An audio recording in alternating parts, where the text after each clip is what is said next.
ഇതേ രാഹുൽ മാങ്കൂട്ടത്തിലാണ് ഇതുപോലെ 24-ന്റെ ഒരു ചർച്ചയുടെ വേദിയിൽ പറഞ്ഞത് ലൈംഗിക പീഡന ആരോപണങ്ങൾ, പരാതികൾ അല്ലെങ്കിൽ അവരുടെ ദുരനുഭവങ്ങൾ പുറത്തു വന്നാൽ മതി, ഒരു പരാതിയും ഇല്ലാതെ തന്നെ കേസെടുക്കണമെന്ന് കോൺഗ്രസിന്റെ നയവും നിലപാടുമായി അവതരിപ്പിച്ചത്. അതപ്പോൾ രാഹുൽ സ്വന്തം നിലയ്ക്ക് പറഞ്ഞതാണോ, അതോ ആ നയത്തിൽ നിങ്ങൾ വെള്ളം ചേർത്തു?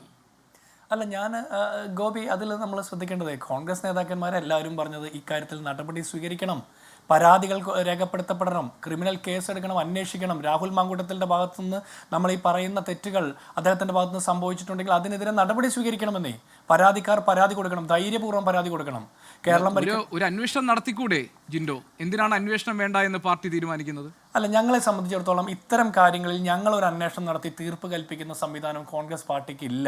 ഞങ്ങൾക്ക് പാർട്ടിക്ക് അന്വേഷണ കോടതിയോ പോലീസ് സ്റ്റേഷനോ അത്തരം സംവിധാനങ്ങളിൽ ഞങ്ങൾ അതിലൊരു തീർപ്പ് എങ്ങനെ എനിക്ക് മനസ്സിലായി. പക്ഷേ അങ്ങനെയാണെങ്കിൽ പിന്നെ നിങ്ങൾ എന്തിനാണ് ഈ യൂത്ത് കോൺഗ്രസിന്റെ സംസ്ഥാന അധ്യക്ഷ പദവിയിൽ നിന്ന് മാറ്റി നിർത്തുന്നതും പിന്നെ ഇപ്പോൾ ഈ കോൺഗ്രസിന്റെ പ്രാഥമിക അംഗത്വത്തിൽ നിന്ന് സസ്പെൻഡ് ചെയ്യുന്നതും? ഒരു പരാതിയുമില്ല, ഒരു കണ്ടെത്തലും ആവശ്യമില്ലെങ്കിൽ.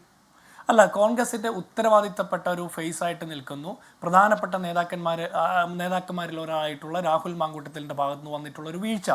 അത് ഗുരുതരമായിട്ടുള്ള വീഴ്ചയാണെന്ന് ഞങ്ങൾക്ക് ബോധ്യമുണ്ട്.